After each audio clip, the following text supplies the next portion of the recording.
Story time audio ബുക്സിലേക്ക് എല്ലാവർക്കും സ്വാഗതം. മല്ലിക യൂനിസ് എഴുതിയ നോവൽ ഇടനാഴിയുടെ അവസാനം, അധ്യായം 29.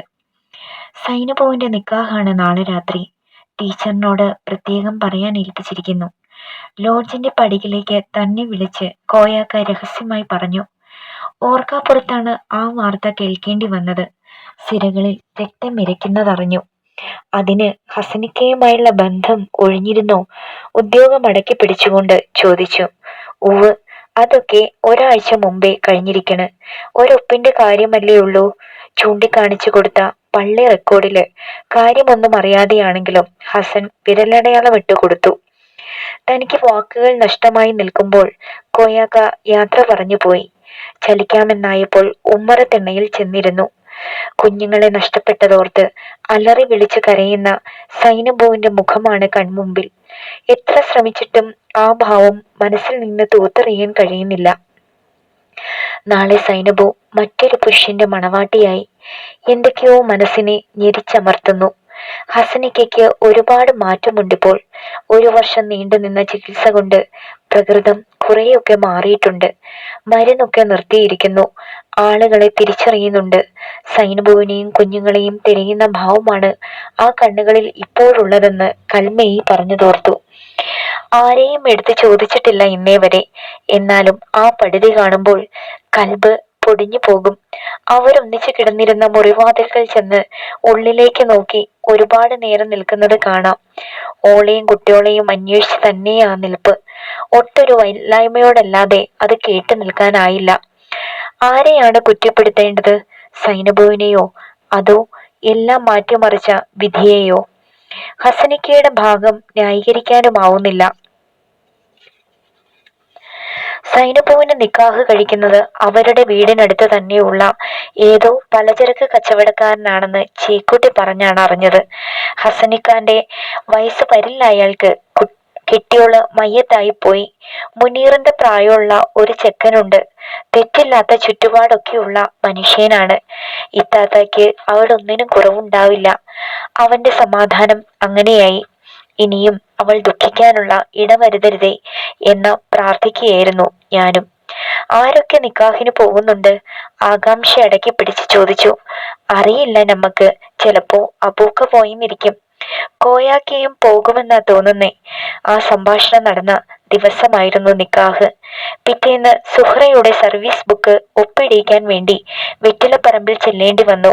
പിരിഞ്ഞുപോയ ഭാഗീരഥ ടീച്ചറിനു പകരം വന്നതാണ് സുഹ്റ. താൻ ചൂണ്ടിക്കാണിച്ചു കൊടുത്ത ഇടങ്ങളിലൊക്കെ നിശബ്ദം ഒപ്പിട്ട് തരുമ്പോൾ ഒളിച്ചു പിടിച്ചിരുന്ന ജിജ്ഞാസ പുറത്തു ചാടുക തന്നെ ചെയ്തു. നിക്കാഹിന് പോയിരുന്നില്ലേ? പോകണമെന്നുണ്ടായിരുന്നു, പക്ഷേ കഴിഞ്ഞില്ല. ഉദാസീനത പ്രകടമായ മറുപടി. ഏറെക്കുറെ താൻ പ്രതീക്ഷിച്ചിരുന്നതാണ് അത്. ആ മനസ്സിന് ഒന്നിനും ആവില്ലെന്നറിയാം. ആരും ഇവിടുന്ന് പോയില്ലേ? ഓവ്, കോയാക്കയും അയ്യൂബും. എങ്ങും തൊടാത്ത മട്ടിലായിരുന്നു ഉത്തരമെങ്കിലും ആ സ്വരത്തിൽ മുഴച്ചു നിന്നിരുന്ന നിസ്സംഗത വെറും ഒരു നാട്യമായിരുന്നു. അകത്തെ മുറിയിൽ വല്യമ്മ ഒരു ജീവശ്ചവമായി കിടപ്പുണ്ട്. സംഭാഷണം അവരുടെ കാതിൽ വീഴാതിരിക്കുന്നതാണ് നല്ലതെന്ന് തോന്നി. വിഷമമുണ്ടല്ലേ? ഒച്ച താഴ്ത്തി ചോദിച്ചു. ആ മിഴികൾ നിമിഷനേരം മുഖത്ത് തന്നെ തങ്ങി നിൽക്കുന്നതറിഞ്ഞു. എന്തിനാ വിഷമിക്കേണ്ടത്? വെറ്റിലപ്പറമ്പിൽ നിന്ന് ഒരാൾ രക്ഷപ്പെട്ടുവെന്ന് സമാധാനിക്കുകയാണിപ്പോൾ. വികാരരഹിതമായ ഒരു ചിരിയുടെ അകമ്പടി ഉണ്ടായിരുന്നു ആ വാക്കുകൾക്ക്. ഉള്ളം കലങ്ങി മറിഞ്ഞത് പൊടുന്നനെയാണ്. അതിലടങ്ങിയിരിക്കുന്ന പൊരുൾ തനിക്ക് മനസ്സിലാവുന്നു. PSC പരീക്ഷയുടെ ഇന്റർവ്യൂവിന് പങ്കെടുക്കാൻ നാട്ടിലേക്ക് പോകുന്നതിന് മുൻപുണ്ടായ സംഭാഷണത്തിലും ആ വാക്ക് കടന്നു വന്നതാണ്. ഇവിടുന്ന് രക്ഷപ്പെടണമെന്നുണ്ട് ഇല്ലേ? ആ ചോദ്യത്തിന്റെ മുന ഹൃദയത്തിലേക്ക് ആഴ്ന്നിറങ്ങുകയായിരുന്നു. എന്തേ അങ്ങനെ ചോദിച്ചത്? ശബ്ദത്തിൽ കടന്നുകൂടിയ ഇടർച്ച മറയ്ക്കാൻ കഴിഞ്ഞില്ല. മറ്റൊരുത്തരം കണ്ടുപിടിക്കാനാകാത്തത് കൊണ്ട്. ജീവിച്ചു വരുന്ന ചുറ്റുപാടിനോട് മടുപ്പ് തോന്നുമ്പോഴാണല്ലോ മാറിപ്പോകാനും ആഗ്രഹിക്കുന്നത്. ആ സ്വരത്തിലെ കാർക്കശ്യം മനസ്സിലാവാതിരുന്നില്ല. മടുത്തിട്ടല്ല, വീട്ടിൽ ഒരുപാട് പ്രശ്നങ്ങളുണ്ട്. അതേക്കുറിച്ചൊന്നും ഞാൻ ഇന്നുവരെ പറഞ്ഞിട്ടില്ലല്ലോ. ഗദ്ഗതം വാക്കുകളെ വികലമാക്കാൻ തുടങ്ങിയിരുന്നു. സുദീർഘമായ ഒരു മൗനം ഇരുവർക്കുമിടയിൽ ഏറെ നേരം തങ്ങി നിന്നു. ആ കണ്ണുകളിലെ തിളക്കം നിമിഷങ്ങൾക്ക് മുൻപാണ് കെട്ടുപോയതെന്ന് തോന്നി. തന്റെ സാഹചര്യത്തെക്കുറിച്ച് പറയണമെന്നുണ്ട്. പക്ഷേ ദേവിയുടെ കാര്യം അറിയിക്കാൻ അഭിമാനബോധം സമ്മതിക്കുന്നുമില്ല. തന്നെയും കുടുംബത്തെയും കുറിച്ച് എന്താവും ധരിക്കുക? മനഃപൂർവ്വമല്ലെങ്കിലും അങ്ങനെ ഒരു തോന്നൽ ഉള്ളിൽ ഉണ്ടാവാതിരിക്കണമെന്നുണ്ട്. മറ്റെന്തെങ്കിലും പറഞ്ഞ് തന്റെ ചെയ്തികളെ ന്യായീകരിച്ചേ പറ്റൂ. നാട്ടിലേക്കുള്ള മടക്കയാത്ര താൻ മാത്രം വിചാരിച്ചാലും ഇനി മാറ്റിവെക്കാൻ സാധിക്കില്ലെന്നറിയാം. ഇന്റർവ്യൂവിന് കാത്തു വന്നതറിയിക്കുന്നതിനോടൊപ്പം അച്ഛൻ എഴുതിയിരുന്നു, എത്രയും വേഗം മോളിങ് വരാനാ ഞാൻ പ്രാർത്ഥിക്കുന്നത്. നീ ഇവിടെ ഉണ്ടെങ്കിൽ എനിക്ക് മനസ്സമാധാനത്തോടെ എവിടെയെങ്കിലും കിടക്കാം. എല്ലാം നോക്കി നടത്താൻ അച്ഛന് ആവതില്ലെന്നായിരിക്കുന്നു. നിശബ്ദം നിൽക്കുമ്പോൾ ആ ആത്മലാഭമായിരുന്നു മനസ്സിൽ. അച്ഛനും തീരെ വയ്യാണ്ടായിരിക്കുന്നു. മൂത്തതായി പോയതുകൊണ്ട് ഒന്നും കണ്ടില്ലെന്നും കേട്ടില്ലെന്നും നടിക്കാനാവുന്നില്ല. എന്നെ മനസ്സിലാക്കുമെന്ന ഞാൻ ഇതുവരെ കരുതിയിരുന്നത്. അറിയാം, മായയെ പിടിച്ചു നിർത്തിയാലും ഈ അബുവിന് ഒന്നും നേടാൻ കഴിയില്ല. അതിനുള്ള ധൈര്യവുമില്ല. തെല്ലിട നിർത്തിക്കഴിഞ്ഞാണ് ശേഷം വാക്കുകൾ വഴുതി വീണത്. ഉള്ളിൽ എപ്പോഴും ആദ്യം തലപൊക്കുന്നത് സ്വാർത്ഥതയാണെന്ന് കൂട്ടിക്കോളൂ. മനസ്സറിയാവുന്ന ഒരാൾ നോക്കത്തെത്തുന്ന ദൂരത്തുണ്ടെന്നുള്ള സമാധാനം. അപകർഷതാബോധം തിരിനീട്ടിയ വാക്കുകൾ. എന്താണ് താൻ മറുപടി പറയേണ്ടിയിരുന്നത്? ബന്ധങ്ങളുടെ ഊരാക്കുടുക്കിൽപ്പെട്ട് ശ്വാസം മുട്ടുകയാണ് മായി എന്നറിയിക്കണോ? എല്ലാം ഇട്ടെറിഞ്ഞ് മടങ്ങിപ്പോയാലും മനസ്സിൽ ഒരാൾക്ക് ഇടമുള്ളൂവെന്ന് പറയണോ? പക്ഷെ ഒരു വാക്കുപോലും നാവിൻ തുമ്പിൽ നിന്ന് പുറത്തു ചാടിയില്ല. പിന്നീട് കണ്ടുമുട്ടുമ്പോഴൊക്കെ വേദന കലർന്ന ഒരു മന്ദഹാസം ഉണ്ടാവാറുണ്ട് ആ മുഖത്ത്. അത് ഏറ്റുവാങ്ങുമ്പോൾ വ്യാകുലതയാണ് മനസ്സിൽ പടരുക. കുളക്കരയിൽ പോകാനും വരാനുമൊക്കെ ഇപ്പോൾ ബിയാട്രീസ് ആണ് കൂട്ട്. ഹൈസ്കൂളിൽ പുതുതായി വന്നു ചേർന്ന ടീച്ചർ. അഹന്തയുടെ ഉൾക്കനം തൊട്ടു തീണ്ടിയിട്ടില്ലാത്ത ശൈലജയെ പോലെ തന്നെയായിരുന്നു ആ കുട്ടിയും. ചിന്നമ്മയും ഫാത്തിമയും ഒക്കെ മാറ്റം വാങ്ങിക്കൊണ്ട് പോയി കഴിഞ്ഞു. ആ സ്ഥാനങ്ങളിലേക്ക് പുതിയ മുഖങ്ങൾ വന്നു ചേർന്നിട്ടും ലോഡ്ജിലെ അന്തേവാസികളുടെ എണ്ണത്തിന് ഒരു വ്യത്യാസവും ഉണ്ടായില്ല. ഇപ്പോഴുമുണ്ട് 6 പേർ. തറവാട്ടമ്മ താനാണെന്ന് മാത്രം. മറ്റുള്ളവർ കൽപ്പിച്ചു തന്ന സ്ഥാനം. പ്രായം കൊണ്ട് താൻ തന്നെയാണ് മുൻപിൽ. എന്നിട്ടും കൊഴിഞ്ഞു വീഴുന്ന വർഷങ്ങൾക്ക് മായയിൽ മാറ്റം വരുത്താൻ കഴിഞ്ഞില്ല. പഴയ കൂട്ടുകാരിൽ ചിന്നമ്മയുടെ വിവാഹവും നടന്നിരുന്നു. ട്രാൻസ്ഫർ വാങ്ങിപ്പോയി അധികം നാളാവുന്നതിനു മുമ്പ് കല്യാണക്കുറി തന്റെ പേരിൽ വന്നതാണ്. അത്രണം പോകണമെന്നുണ്ടായിരുന്നു. ഓണാവധി ആയതുകൊണ്ട് നടന്നില്ല. ഒരു ടെലഗ്രാമിൽ താൻ ആശംസകൾ ഒതുക്കി. പിന്നീട് എപ്പോഴോ ഒരു കത്തും അയച്ചിരുന്നു. മറുപടി എഴുതാൻ ചിന്നമ്മ മറന്നിട്ടുണ്ടാവും. മധുവിധ നാളുകൾക്കിടയിൽ ഒരുപക്ഷെ ആ കത്ത് വായിക്കാൻ എടുത്തിട്ടും ഉണ്ടാവില്ല. മായയുടെ കല്യാണം ഇനി എന്നാണ്? സ്കൂളിൽ ആയിടെ ആരോ ചോദിച്ചു. വെറും ഒരു പുഞ്ചിരിയിൽ ആദ്യം താൻ ഉത്തരമൊതുക്കി. വീട്ടിലെ ചുറ്റുപാടുകളെ കുറിച്ച് പറയേണ്ടി വന്നു. അപ്പോഴും ദേവിയുടെ കാര്യം ഒളിച്ചു വെച്ചു. പിന്നീട് ചോദ്യങ്ങൾ കൊണ്ട് ആരും വീർപ്പ് മുട്ടിച്ചില്ല. കല്യാണമൊന്നും ആയില്ലേ മായി? എന്നിട്ടും പുറമെയുള്ള സുഹൃത്തുക്കൾ അന്വേഷിച്ചിരുന്നു. നാട്ടിൽ ജോലി ആവട്ടെ ആദ്യം, എന്നിട്ടേ കല്യാണക്കാര്യം പരിഗണിക്കുന്നുള്ളൂ. മുൻകൂട്ടി കരുതി വച്ചിരുന്ന മറുപടി. ചോദ്യകർത്താക്കൾക്ക് പിന്നെ അഭിപ്രായ വ്യത്യാസങ്ങൾ ഉണ്ടാവില്ലെന്ന ധൈര്യമായിരുന്നു ഉള്ളിൽ. അല്ലാതെ സ്വന്തം പരാധീനതകളെ കുറിച്ച് ആരോടും പറയാനാവില്ലല്ലോ. ഇടയ്ക്ക് സ്കൂൾ കോംപ്ലക്സിൽ കണ്ടുമുട്ടിയപ്പോൾ കുമുദിനി ടീച്ചറും ചോദിക്കാതിരുന്നില്ല, എന്താ മായെ കല്യാണം വേണ്ടെന്ന് വെച്ചോ? മനസ്സ് പിടയ്ക്കുന്നതറിഞ്ഞു. ദേവിയുടെ കാര്യം ടീച്ചർ എങ്ങാനും അറിഞ്ഞിട്ടാവുമോ ഇങ്ങനെയൊരു അന്വേഷണം ഉണ്ടായത്? നാടുകൾ തമ്മിൽ അകലമൊന്നും ഉണ്ടായിരുന്നില്ല. പ്രായം കടന്നുപോയാലും പാടാണ് കുട്ടി, മനസ്സിനിണങ്ങിയ ഒരാളെ കിട്ടാൻ. ടീച്ചർ തുടർന്നു. നാട്ടിലേക്ക് കിട്ടിയിട്ട് മതിയെന്നിരിക്കുകയാണ് ടീച്ചർ. ഒരു കണക്കിന് ശരിയാണ്. ഇവിടെ എങ്ങാനുമുള്ള ഒരാളാണെങ്കിൽ പിന്നെ ജീവിതാവസാനം വരെ ഈ നാട്ടിൽ കഴിയേണ്ടി വരും. അതൊക്കെ ഓർക്കുമ്പോഴാ നാട്ടിലെത്തിയിട്ട് മതിയെന്ന് വെച്ചത്. വെറും വാക്കുകൾ. സത്യസ്ഥിതി ആരോടും പറയാനാവില്ലല്ലോ. ദേവി വരുത്തി വെച്ച നാണക്കേടും. വിനയനോടൊപ്പം അവൾ ഇറങ്ങിപ്പോയിട്ട് മാസങ്ങൾ 2 കഴിഞ്ഞിരിക്കുന്നു. വെറും ഒരു കത്തിലൂടെയാണ് സുമ ആ വിവരം തന്നെ അറിയിച്ചത്. അച്ഛൻ അന്നത്തോടെ കിടപ്പിലായെന്നും ബുദ്ധിമുട്ടാവില്ലെങ്കിൽ ലീവ് എടുത്ത് ചെല്ലണമെന്നും സുമ എഴുതാതിരുന്നില്ല. ഓണാവധി കഴിഞ്ഞു വന്നിട്ട് 3 ആഴ്ച പോലും തികഞ്ഞിരുന്നില്ല അന്ന്.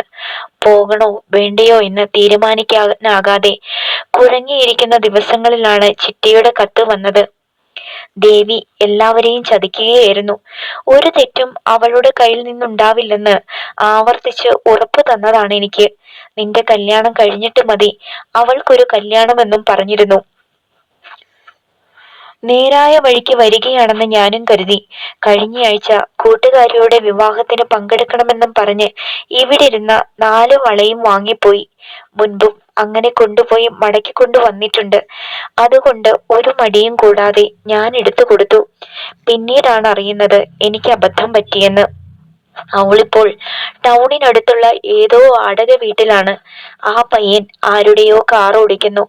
അവന്റെ വീട്ടില് 2 പേരെയും കയറ്റിയിട്ടില്ല. നിന്റെ വല്യമ്മാവൻ ആകെ ദേഷ്യത്തിലാണിപ്പോൾ. കുടുംബത്തിൽ ഇനിയും പെൺകുട്ടികൾ ഇരിപ്പുണ്ടെന്നും പറഞ്ഞ് ആരും ഇനി ബന്ധുത്വവും പറഞ്ഞ് അങ്ങോട്ട് ചെല്ലേണ്ടെന്ന്. അല്ലെങ്കിലും എന്തിനാണ് അവിടേക്ക് പോകുന്നത്? ആദ്യം രാജൻ കുറെ അന്വേഷിച്ചു നടന്നു. ഇറങ്ങിപ്പോയ ദിവസം തന്നെ രജിസ്റ്റർ മാരേജ് കഴിഞ്ഞിരുന്നു. പിന്നെ ആർക്ക് എന്ത് ചെയ്യാൻ? നാണക്കേടോർത്ത് ഞാനിപ്പോൾ പുറത്തിറങ്ങാറേയില്ല. ഭാസ്കരേട്ടൻ കിടപ്പാണെന്നറിഞ്ഞു. ഒന്ന് പോയി കാണണമെന്ന് കരുതിയിട്ടും നടന്നില്ല. ഇവിടുള്ള ഒരാളിനോട് ചോദിക്കാൻ ധൈര്യമില്ല. ചിറ്റപ്പനും ദേഷ്യത്തിലാണ്. എങ്ങനെയെങ്കിലും ഒരു മാറ്റം വാങ്ങി നീ ഇങ്ങ് വരാൻ നോക്ക്. സുമയുടെയും ശ്യാമിന്റെയും കാര്യം ഓർക്കുമ്പോൾ ഉള്ളിൽ വേവലാതിയാണ്. തന്റെ ഉള്ളിലുമുണ്ടായിരുന്നു വേവലാതി. അച്ഛൻ ഇതൊക്കെ എങ്ങനെ തരണം ചെയ്യുമെന്നോർത്ത്. ദേവിയുടെ കാര്യത്തിൽ പുകഞ്ഞ കൊള്ളി പുറത്ത് എന്നൊരു മനോഭാവത്തിലെത്തിയിരുന്നു താൻ അന്ന്. അന്നും ഇന്നും സ്വാർത്ഥയാണ് അവൾ. 2 കുട്ടികളായിട്ടും അതിനൊരു മാറ്റവും വന്നിട്ടില്ല. ആദ്യം ദേവിയെ തള്ളിപ്പറഞ്ഞ അച്ഛൻ പട്ടിണിയും പരിവട്ടവുമായാണ് അവളും കുട്ടികളും കഴിയുന്നതെന്നറിഞ്ഞ് വിളിച്ചുകൊണ്ടുവരാൻ ആവശ്യപ്പെടുകയായിരുന്നു. രോഗക്കിടക്കയിലായിരുന്ന ആളിനോട് മറുത്തു പറയാൻ ധൈര്യമുണ്ടായില്ല. വിളിച്ചുകൊണ്ടു വന്നില്ലെങ്കിലും അവൾ തനിക്കൊരു ബാധ്യതയായി തീരുമെന്ന് മനസ്സിലാക്കി കഴിഞ്ഞിരുന്നു അതിനകം. 1-2 തവണ മടക്കിത്തരാമെന്ന കരാറിന്മേൽ സ്കൂളിൽ പോലും വന്ന് കടം വാങ്ങി. ബിബിൻ ആശുപത്രിയിൽ കിടന്നപ്പോഴാണ് ആദ്യം വന്ന് വാങ്ങിയത്. കുട്ടിയെ താൻ കാണാൻ പോയിരുന്നു. ശ്യാമയും സുമയുമൊക്കെ അതിനു മുൻപ് തന്നെ ആ വാടക വീട്ടിലേക്ക് ചെല്ലുമായിരുന്നു എന്ന വിവരം കാതിലെത്തിയിരുന്നിട്ടും അറിഞ്ഞില്ലെന്ന് നടിക്കുകയായിരുന്നു താൻ ചെയ്തത്. എന്തിന് താനൊരു വിലങ്ങുതടിയാകണം? നഷ്ടബോധത്തിന്റെ പിടിയിൽ മനസ്സ് വല്ലാതെ ഞെരിഞ്ഞമർന്ന നാളുകളായിരുന്നു അത്. ഊണിലും ഉറക്കത്തിലും ആ മുഖം മാത്രമാണ് കൺമുന്നിൽ. വേർപാട് ഒരു നേരിപ്പോടായി ഉള്ളിലെരിഞ്ഞുകൊണ്ടിരുന്നു. ആ ഹൃദയ നൈർമല്യം വെളിവാകുന്ന സംഭവങ്ങളിലാണ് ഇപ്പോഴും മനസ്സ് ഉടക്കി നിൽക്കുന്നത്. ഒരിക്കൽ ഉണ്ടായതോർക്കുന്നു. സ്വപ്നത്തിൽ പോലും പ്രതീക്ഷിക്കാത്ത ഒന്ന്. അധ്യായം 30. അയ്യൂബിന് എന്തു പറ്റി? ഇന്നലെ ക്ലാസ്സിൽ വന്നില്ലല്ലോ. രാവിലെ വെറ്റിലക്കൊടി നനയ്ക്കാൻ വന്ന ചേക്കുട്ടിയോട് ശൈലജ ചോദിക്കുന്നത് കേട്ടുകൊണ്ടാണ് കിണറ്റുകരയിലേക്ക് ഇറങ്ങിച്ചെന്നത്. ഓന് സുഖമില്ല ടീച്ചറെ, അത് പറയാൻ നമ്മളോട് ഏൽപ്പിച്ചതാണ് പ്രത്യേകം. എന്താ അസുഖം? പനി, കിടപ്പ ആള്. മരുന്ന് വാങ്ങിയില്ലേ ചേക്കുട്ടി? തന്റേതായിരുന്നു ചോദ്യം. ഇന്നലെ അബൂക്ക ആസ്പത്രിയിൽ കൊണ്ടുപോയിരുന്നു. ഗുളികയും മരുന്നുമൊക്കെ കഴിക്കണുണ്ട്. എന്നാലും പറ്റേ മാറിയിട്ടില്ല. കോരിവെച്ച വെള്ളവുമായി ചേക്കുട്ടി തൊടിയിലേക്കിറങ്ങി. അയ്യൂബ് പഴയതുപോലെ ലോഡ്ജിലേക്ക് വരാറില്ല. ശൈലജ ക്ലാസ് ടീച്ചർ ആയതിനു ശേഷമാണ് ഈ മാറ്റം. പത്രം തനിക്കായി കൊണ്ടുവന്ന് തന്നാൽ തന്നെ അരപ്ലേസിൽ വെച്ച് മിണ്ടാതെ പൊയ്ക്കളയും അവൻ. മുതിർന്നിരിക്കുന്നുവെന്ന് മനസ്സ് ഓർമ്മപ്പെടുത്തി. സ്കൂളിലും ഇങ്ങനെയാണ്. തൊട്ടടുത്താണ് താമസിക്കുന്നതെന്ന ഭാവമേ കാണിക്കാറില്ല. ക്ലാസ്സിൽ വലിയ ഗൗരവത്തിലാണിരിപ്പ്, ശൈലജ പറയാറുണ്ട്. അയ്യൂബിന് വലിയ കാര്യമാണ് അവൾക്ക്. ഇംഗ്ലീഷാണ് പഠിപ്പിക്കുന്നത്. താല്പര്യത്തോടെ കേട്ടിരിക്കുന്ന ഒരേ ഒരു കുട്ടി അവനാണെന്ന് ഒരിക്കൽ പറഞ്ഞതോർത്തു. വെള്ളിയാഴ്ചയാണ് ഇന്ന്. എല്ലാവരും പോയി കഴിയുമ്പോൾ ഒന്ന് പോയി കാണണം. ഒരുപാട് നാളായിരിക്കുന്നു അത്രടം ചെന്നിട്ട്. കാണേണ്ട ആളിനെ വഴിയോരങ്ങളിൽ വെച്ച് കണ്ടുമുട്ടാറുള്ളത് കൊണ്ട് വെറ്റിലപ്പറമ്പിലേക്കുള്ള യാത്ര വല്ലപ്പോഴുമാണ്. വീട് പൂട്ടി താക്കോൽ സുരക്ഷിതമായി ഒരു സ്ഥലത്ത് ഒളിപ്പിച്ചു വെച്ച് വെട്ടുവഴിയിലേക്ക് ഇറങ്ങി നടന്നു. പടിപ്പുര കടന്ന് മുറ്റത്തെത്തുന്നതിനു മുൻപ് കണ്ണുകൾ പൂമുഖത്തേക്ക് നീണ്ടു ചെന്നു. വരാന്തയിൽ ഹസനിക്കയുണ്ട്. തനിച്ചാണെന്ന് മാത്രം. ആ നോട്ടം തന്റെ മുഖത്ത് തന്നെ തങ്ങി നിൽക്കുന്നതറിഞ്ഞു. മിഴികളിൽ സൗമ്യതയാണിപ്പോൾ. പരിചയഭാവത്തിൽ ഒരു ചിരി തന്റെ ചുണ്ടുകളിൽ നിന്നും ഉതിർന്നു വീഴാതിരുന്നില്ല. പകരം ഒരു മന്ദസ്മിതമെങ്കിലും ഉണ്ടാവുമെന്ന് കരുതിയത് വ്യഥാവിലായി. നോട്ടം പിൻവലിച്ച് മുറ്റം കടന്ന് പിന്നാമ്പുറത്തേക്ക് ചെന്നു. കൽമേയി ഉണ്ടായിരുന്നു അവിടെ. ടീച്ചറോ? അയ്യൂബ് എന്തിയെ? പനിയാണെന്ന് കേട്ടു. ആ അറയിലുണ്ട്, കിടക്കുകയ, പനി വിട്ടേക്കണ്. അവർ ചൂണ്ടിക്കാണിച്ചു തന്ന മുറിക്ക് നേരെ നടന്നു. അയ്യൂബിനിപ്പോൾ സ്വന്തമായൊരു അറയുണ്ട്. കിടപ്പും പഠിപ്പുമൊക്കെ അവിടെ തന്നെയാണ്. അവൻ കിടക്കുകയായിരുന്നു. കാൽ പെരുമാറ്റം കേട്ടിട്ടാവും കണ്ണു തുറന്ന ആൾ വേഗം പുതപ്പു മാറ്റി എഴുന്നേറ്റിരുന്നു. പനി മാറിയോ അയ്യൂബേ? ഞാൻ ഇന്നാണ് അറിഞ്ഞത് നിനക്ക് സുഖമില്ലെന്ന്. വിളറിയ ഒരു ചിരി മുഖത്ത് ഉതിർന്നു. ഇരിക്കിൻ ടീച്ചറെ. എതിരെ കിടന്ന കസേര ചൂണ്ടിക്കാട്ടി ആദിത്യ മരളിയ ശേഷമാണ് ചോദ്യത്തിന് മറുപടി പറഞ്ഞത്. ഇന്നലെയും മിനിഞ്ഞാന്നുമൊക്കെ നല്ല കുളിരുണ്ടായിരുന്നു ഉള്ളില്. ഇപ്പോഴത് മാറി. പനി കാരണം ആ മുഖം ചുവന്നിരുന്നു. നല്ല ക്ഷീണമുണ്ടെന്ന് തോന്നി. മരുന്നൊക്കെ കുടിക്കുന്നില്ലേ? ഉവ്. കിടന്നോളൂ. 2 ദിവസം കൂടി സ്കൂളിലൊന്നും പോവണ്ട. ശൈലജയോട് ഞാൻ പറഞ്ഞേക്കാം. ചേക്കൂട്ടി വന്ന് പറഞ്ഞിരുന്നോ ടീച്ചർ? ഉവ്. പനി പറ്റേ മാറിയിട്ട് ചെന്നാ മതിയെന്ന് ശൈലജ പറഞ്ഞിട്ടുണ്ട്. അവനെ ആശ്വസിപ്പിക്കാൻ വേണ്ടി പറഞ്ഞതാണ്. വീണ്ടും കിടക്കാൻ തുടങ്ങിയ അയ്യൂബ്. പെട്ടെന്ന് വാതിൽക്കൽ ആരോ വന്ന് നിന്നുവെന്ന് തോന്നി. ഹസനിക്കയായിരുന്നു.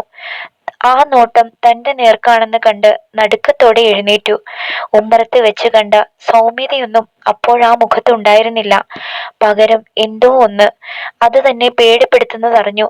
ഒരു ഉൾക്കിടലത്തോടെ നിന്ന നിൽപ്പിൽ നിന്നുപോയി. ഇക്കാക്ക. ശ്രദ്ധ മാറ്റാനായിട്ടാവും അയ്യൂബ് വിളിച്ചതെന്ന് തോന്നി. ആ സ്വരം വല്ലാതെ ചിലമ്പിച്ചു പോയിരുന്നു. ഹസനിക്കയുടെ ചെവിയിൽ അങ്ങനെയൊരു വിളി കേട്ടിട്ടേയില്ലായിരുന്നുവെന്ന് കണ്ടു. മറ്റൊരു മനുഷ്യജീവി മുറിയിൽ ഉണ്ടെന്ന ഭാവമേ ആളിൽ പ്രകടമായിരുന്നില്ല. മനസ്സ് അപകടം മണത്തു. സ്തംഭിച്ചു നിന്നിട്ട് കാര്യമില്ല. എത്രയും വേഗം മുറിയിൽ നിന്നിറങ്ങി ഓടുന്നതാണ് നല്ലതെന്ന് ആരോ പറയുന്നത് പോലെ. അതിനകം വാതിൽ കടന്നു വന്നിരുന്നു ഹസനിക്ക. തന്റെ നേർക്കാണ് എന്ന് കണ്ടപ്പോൾ അയ്യൂബ് കാലുകളിൽ കിടന്നിരുന്ന പുതപ്പ് വലിച്ചെറിഞ്ഞ് ചാടി എഴുന്നേറ്റ് ഇരുവർക്കും മധ്യേ വന്നു. ഇക്കാക്ക എന്തായി കാട്ടണേ? അയ്യൂബിനെ തോണ്ടിയെറിഞ്ഞ ആ കൈകൾ തന്റെ നേർക്ക് നീണ്ടുവരുന്നത് കണ്ട് പ്രജ്ഞ മരവിച്ചു. ഒരു പേക്കിനാവിലാണ് താനെന്ന് തോന്നി. ഉറക്കെ നിലവിളിക്കാൻ 1-2 തവണ ശ്രമിച്ചതാണ്. സ്വരം തൊണ്ടക്കുഴിയിൽ തന്നെ അമർന്നു പോകുന്നു. ഓടി വരീനേ, ദാ ഇക്കാക്ക ടീച്ചറെ കൊല്ലാൻ പോണേ. അയ്യൂബിന്റെ ദിഗന്ധം നടുങ്ങുമാറുള്ള കരച്ചിൽ കാതിൽ വന്നലച്ചു. തന്റെ അന്ത്യമോർത്ത് പിന്നിലേക്ക് നീങ്ങുകയായിരുന്നു താൻ. ഭിത്തിയിൽ ചെന്നിടിച്ചു നിന്നത് ഓർമ്മയുണ്ട്. പ്രജ്ഞാശക്തി ചോർന്നു പോകുന്നതിനിടയിൽ പണ്ട് സൈനബ് പറഞ്ഞിരുന്ന വാക്കുകൾ ഓർമ്മ വന്നു. കോഴീനെ കൊല്ലാൻ പിടിക്കണ പോലെ ഒറ്റപ്പിടുത്തമായിരുന്നു കഴുത്തില്. എന്നിട്ട് ഉയർത്തിയെടുത്ത്. രക്ഷപ്പെടാൻ ഒരു പഴുതും കിട്ടാതെ പിടയുന്നതിനിടയിൽ ആ വലിയ ശരീരം ദേഹത്തോട് ചായുന്നതറിഞ്ഞു. ഇനി ഏതു നിമിഷവും കൈകൾ തന്റെ കഴുത്തിൽ വീണേക്കാം. അയ്യൂബ് അപ്പോഴും അലറി വിളിക്കുകയാണ്. കണ്ണു തുറക്കാൻ കഴിയുന്നില്ല. ഭീമാകാരമായ ഏതോ സത്വം തന്നെ ഭിത്തിയിലേക്ക് ചേർത്തമർത്തുന്നു. വിയർപ്പിന്റെ മനം മടുപ്പിക്കുന്ന ഗന്ധം നാസാരന്ധ്രങ്ങളിലേക്ക് തുളച്ചു കയറി. കഴുത്ത് അപ്പോഴും സ്വതന്ത്രമാണ്. ആ ദേഹത്തെ 2 കൈകളും കൊണ്ട് തള്ളിയകറ്റാൻ ശ്രമിക്കുന്നതിനിടയിൽ അറിഞ്ഞു, മറ്റാരോ വലിച്ചു മാറ്റുന്നു. മാറി നിൽക്കാൻ സർവശക്തിയും എടുത്ത് അലറിയ ആൾ അബു ആയിരുന്നു. ഹസനെ, എന്തായി കാട്ടണേ? വാതിൽക്കൽ വന്ന് നിന്നിരുന്ന വല്യമ്മയുടെ തളർന്ന ഒച്ച. അതൊന്നും ശ്രദ്ധിക്കാതെ വീണ്ടും തനിക്കരികിലേക്ക് കുതിക്കാൻ ശ്രമിക്കുകയായിരുന്നു ആ മനുഷ്യൻ. മുറിയിൽ ഓടിക്കയറി വന്നവരാരും അയാൾക്ക് പ്രശ്നമായിരുന്നില്ല. നോട്ടം തന്നിൽ തന്നെ തറഞ്ഞു നിൽക്കുമ്പോഴും ഓടിത്തളർന്നതുപോലെ കിതച്ചുകൊണ്ടിരുന്നു ആൾ. പിന്നിലേക്ക് ഒതുക്കി മാറ്റാൻ പണിപ്പെടുന്നതിനിടയിൽ അബു തനിക്ക് നേരെ തിരിഞ്ഞു. പിന്നീട് ഒരാക്രോശമാണുണ്ടായത്. ഇറങ്ങിപ്പോകുന്നുണ്ടോ ഇവിടുന്ന്? മനസ്സിനെ അന്താളിപ്പിച്ച വാക്കുകൾ. തൊട്ടുമുന്നിൽ നിന്നിരുന്നത് മറ്റാരോ ആണെന്ന് തോന്നി. ചെമ്പരത്തിപ്പൂ പോലെ ചുവന്നു തുടുത്തിരുന്ന മുഖത്തെ ഞരമ്പുകൾ പൊട്ടാറായതുപോലെ വലിഞ്ഞു മുറുകി നിൽക്കുന്നു. കാലുകൾക്ക് എവിടെ നിന്നോ ചലനശക്തി വീണ് കിട്ടി. പൊട്ടി വന്ന കരച്ചിൽ ഒതുക്കിപ്പിടിക്കാൻ ശ്രമിച്ചുകൊണ്ട് മുറിയിൽ നിന്ന് ഇറങ്ങി ഓടി. പുറത്ത് സ്തംഭിച്ചു നിന്നിരുന്ന കൽമേയെയും മറികടന്ന് പൂമുഖത്തോടെ തന്നെയാണ് കുതിച്ചത്. ലോഡ്ജിൽ എത്തിക്കിട്ടി. വാതിൽ എങ്ങനെ തുറന്ന് ഉള്ളിൽ നിന്നും ചേർത്തടച്ചതെന്നും ഒന്നും ഓർമ്മയില്ല. സമനില വീണ്ടു കിട്ടുമ്പോൾ ചുരുട്ടി വെച്ചിരുന്ന പായകളുടെ മുകളിൽ കമിഴ്ന്ന് വീണ് കരച്ചിലടക്കാൻ ശ്രമിക്കുകയായിരുന്നു താൻ. എന്താണ് സംഭവിച്ചതെന്ന് അപ്പോഴും വ്യക്തമായിരുന്നില്ല. കഴിഞ്ഞുപോയ ആ രംഗങ്ങളിലൂടെ മനസ്സ് വീണ്ടും ഒരു ചുറ്റോടി വന്നു. ഈശ്വരാ, എന്തിനു വേണ്ടിയാണ് ആ മനുഷ്യൻ തന്നെ ഭിത്തിയോട് ചേർത്തമർത്തിയത്? എന്തിനു വേണ്ടി? കൊല്ലാനായിരുന്നില്ല ഒരിക്കലും. മറ്റെന്തിനാ? ഓർക്കും തോറും അടിവയറ്റിൽ നിന്നും തീ ആളുന്നത് പോലെ. വിയർപ്പിന്റെ രൂക്ഷഗന്ധം ഇപ്പോഴും തന്റെ മേലുണ്ട്. ഛർദ്ദിക്കാൻ പലവരും ശ്രമിച്ചു നോക്കി, കഴിയുന്നില്ല. കനം കൂടിയ കാലുകൾ വലിച്ചിഴച്ച് അടുക്കള വശത്തേക്ക് നടന്നു. രാവിലെ കുളി കഴിഞ്ഞതാണ്. എന്നിട്ടും ആയാസപ്പെട്ട് കിണറ്റിൽ നിന്നും വെള്ളം വലിച്ചെടുത്തു. വീണ്ടും കുളിച്ചു. വേറെ സാരിയും ബ്ലൗസും ധരിച്ചു. അത് കഴിഞ്ഞപ്പോഴാണ് ഒട്ടൊരു ആശ്വാസം തോന്നിയത്. കുളിമുറിയിൽ നിന്നും ഇറങ്ങി വരുമ്പോൾ അടഞ്ഞു കിടന്നിരുന്ന അടുക്കള വാതിലിനപ്പുറത്ത് നിന്ന് കൽമേയുടെ വിളി കേട്ടു. മലക്കെ തുറന്ന വാതിലിന് മുന്നിൽ വിളറിയ മുഖത്തോടെ അവർ. കുളിക്കുകയായിരുന്നോ? എന്താ കാട്ടണേന്ന് വിചാരിച്ച് നമ്മൾ വല്ലാണ്ട് ബേജാറായി. പ്രതികരിക്കാൻ കഴിഞ്ഞില്ല. മനസ്സുറക്കാഞ്ഞിട്ട് ഇറങ്ങി വന്നതാ. കയ്യും കാലും വിറയ്ക്കുകയാണിപ്പോഴും. എല്ലാം നേരെയായി എന്ന് സമാധാനിച്ചിരുന്നതല്ലേ? ഉള്ളിൽ അപ്പോഴും വാക്കുകൾ വരണ്ടു കിടന്നു.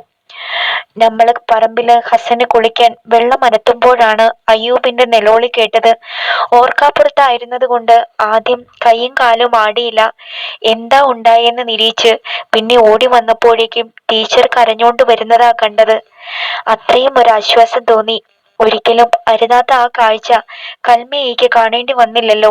നമ്മള് പോവുക ടീച്ചറെ. ഒന്നും ആയിട്ടില്ല അവിടെ. മടങ്ങി പോകുന്നതിനിടയിൽ അവർ തിരിഞ്ഞു നിന്നു.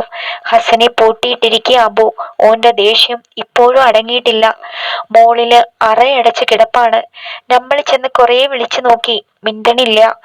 എന്തോ ഓർത്ത മട്ടിൽ അവർ തുടർന്നു. ഒന്നും ഉണ്ടായില്ലല്ലോ എന്നോർത്ത് ടീച്ചർ സമാധാനപ്പെടണം. ഇനി ഹസനെ തനിച്ച് വിടില്ല. കുഞ്ഞു മൂസയെ വിളിക്കണുണ്ട്. വെറുതെ മൂളി. അന്ന് മുഴുവനും ഹൃദയം വലിഞ്ഞു മുറുകി നിന്നു. എത്ര ശ്രമിച്ചിട്ടും കൈവിട്ടു പോയ സ്വാസ്ഥ്യം മടങ്ങി വന്നില്ല. ഹസനിക്കയുടെ ഹീനമായ ആ സമീപനമായിരുന്നു അതിന് കാരണം. സ്വയബോധമില്ലാതെ ചെയ്തു പോയതാണെന്ന് കരുതാൻ വയ്യ. മനഃപൂർവ്വമാണത്. ആരോടാണ് തന്റെ അരിശം തീർക്കേണ്ടതെന്ന് ഓർത്തു. ചെമ്പരത്തിപ്പൂ പോലെ ചുവന്നു തൊടുത്തുപോയ ആ മുഖമാണ് ഇപ്പോൾ കൺമുൻപിൽ. കാതിൽ ഇപ്പോഴും ആ വാക്കുകൾ ആർത്തലയ്ക്കുന്നത് പോലെ. ഇറങ്ങി പോകുന്നുണ്ടോ ഇവിടുന്ന്? മനസ്സ് അനുനിമിഷം ഉരുവിട്ടുകൊണ്ടിരിക്കുകയാണ് ഇപ്പോഴും. അത്രമേൽ ചൂടാകാൻ താൻ എന്ത് തെറ്റ് ചെയ്തു? ഓർക്കും തോറും വിതുമ്പുകയാണ് ഉള്ളം. പിറ്റേന്ന് സ്കൂളിൽ പോകാൻ ഇറങ്ങുന്നത് വരെ മാളികപ്പുരയിലേക്ക് നോക്കിയതേയില്ല. എപ്പോഴെങ്കിലും ഒരിക്കൽ ആൾ അവിടെ പ്രത്യക്ഷപ്പെടുമെന്നറിയാം. പതിവാണത്. കാണാറുള്ള സമയവും തനിക്കറിയാം. മിസ്സുള്ള ദിവസമാണെങ്കിൽ പോലും ആ നേരം നോക്കി താൻ പുറത്തിറങ്ങും. അന്ന് അതൊന്നും ഉണ്ടായില്ല. മനസ്സിനെ ഒരു ശിലയാക്കി വച്ചു. പക്ഷെ സ്കൂളിലേക്കുള്ള വഴിയിൽ തെങ്ങിൻ തോപ്പിൽ വെച്ച് നേർക്ക് നേരെ വന്നു. രാവിലെ പുറത്തെങ്ങോ പോയി മടങ്ങുന്ന നാട്യത്തിലാണ് വരവ്. പാത തീർത്തും വിജനമായിരുന്നില്ല. അങ്ങാടിയിലേക്ക് പോകുന്ന ആരൊക്കെയോ തനിക്ക് മുൻപിലുണ്ട്. പൊടുന്നനെയാണ് തലേന്ന് അരങ്ങേറിയ രംഗങ്ങൾ മനസ്സിലേക്ക് ഇരമ്പിക്കയറി വന്നത്. കണ്ണുകൾ നിറഞ്ഞതും സ്വയം അറിയാതെയാണ്. ആ കാലടികൾ അടുത്തു വരുന്നതിനിടയിൽ വിതുമ്പ് പൊട്ടിപ്പോയേക്കുമെന്ന് ഭയന്നു. തലയുയർത്താനുള്ള ധൈര്യം ഉണ്ടായില്ല. ആത്മനിയന്ത്രണം കൈവിടാതെ ചുണ്ടുകൾ ഇറുകെ പൂട്ടിയടച്ച് മുന്നോട്ട് നടന്നു. ആൾ നിശബ്ദം കടന്നുപോയി. ഒരു മാത്രയെങ്കിലും ആ മുഖത്തേക്ക് കണ്ണയക്കാമായിരുന്നുവെന്ന് പിന്നീട് തോന്നി. ഇത്രയും കാർക്കശ്യം കാണിക്കേണ്ടിയിരുന്നില്ല. സ്കൂളിൽ എത്തിക്കഴിഞ്ഞിട്ടും മനസ്സിനേറ്റ മൗഢ്യം വിട്ടുമാറാതെ കിടന്നു. പീരീഡുകൾ ഓരോന്നും യാന്ത്രികമായി കടന്നുപോയിക്കൊണ്ടിരുന്നു. ഉച്ചയ്ക്ക് തനിച്ചിരുന്ന് ഊണ് കഴിക്കുമ്പോഴും ഉള്ളിലെ അസ്വാസ്ഥ്യം ഒഴിഞ്ഞു മാറിയിരുന്നില്ല. തനിച്ചാകാതിരിക്കുകയാണ് നല്ലതെന്ന് തോന്നി. ഏകാന്തത മനസ്സിനെ നുള്ളി നോവിപ്പിക്കുന്നു. മിക്കവാറും ദിവസങ്ങളിൽ എച്ചമ്മ ഉണ്ടാവും ഓഫീസ് മുറിയിൽ. ഇഒയിലേക്കെന്നും പറഞ്ഞു പോയതാണ് ഇന്ന്. തനിച്ചിരിക്കണ്ട ടീച്ചറെ, എന്റെ കൂടെ വരിൻ. ഒപ്പം ചെല്ലാൻ സുഹ്ര നിർബന്ധിച്ചിട്ടും കൂട്ടാക്കിയില്ല. ആരെങ്കിലും ഇവിടെ വേണ്ടേ? സുഹ്ര വേഗം ഉണ്ട് വന്നോളൂ. അവളുടെ വീട് സ്കൂളിനടുത്ത് തന്നെയാണ്. 5 മിനിറ്റ് നടക്കേണ്ടുന്ന കാര്യമേ ഉള്ളൂ. തുറന്നു വെച്ച പാത്രത്തിൽ വിരലുകൾ വെറുതെ ചിക്കി ചികഞ്ഞിരുന്നു. വിശപ്പ് അനുഭവപ്പെട്ടതേയില്ല. നെഞ്ചിൽ ആരോ ഭാരം കയറ്റി വെച്ചതുപോലെ 1-2 ഉരുള ഒരു വിധം ഉള്ളിലാക്കി. ബാക്കി വന്ന ചോറ് പുറത്ത് തട്ടിക്കളഞ്ഞ് പാത്രം കഴുകുന്നതിനിടയിൽ 4-ാം ക്ലാസ്സിലെ ഹുസൈൻ ഓടി വന്നു.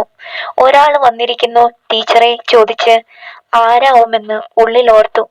എന്നെ തന്നെയാണോ ചോദിച്ചത്? സംശയം എന്നിട്ടും മാറിയില്ല. ഓവ്, മായ ടീച്ചർ ഇല്ലേന്ന് തന്നെയാ ചോദിച്ചത്. അവൻ തറപ്പിച്ചു പറഞ്ഞു. ഏതെങ്കിലും രക്ഷാകർത്താക്കളാകാനാണ് വഴി. പരാതിയും കൊണ്ടാണ് വരവെങ്കിൽ താൻ തനിച്ച് കൈകാര്യം ചെയ്യേണ്ടി വരും. ഊണ് കൊണ്ടുവന്ന മരക്കാര മാഷും മൊയ്തീൻകുട്ടി മാഷും കവലയിലെ ഹോട്ടലിൽ ഉണ്ടാവും.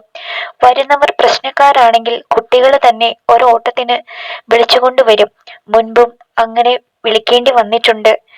പാത്രം ബെഞ്ചിൽ വെച്ച് കയ്യിലെ നനവും തുടച്ചുകൊണ്ടാണ് ഓഫീസ് മുറിയിലേക്ക് ചെന്നത്. തൊട്ടു മുന്നിൽ വെയിലേറ്റ് വിയർത്ത് കരിവാളിച്ച മുഖവുമായി അബു. അടുത്ത ഭാഗം നാളെ.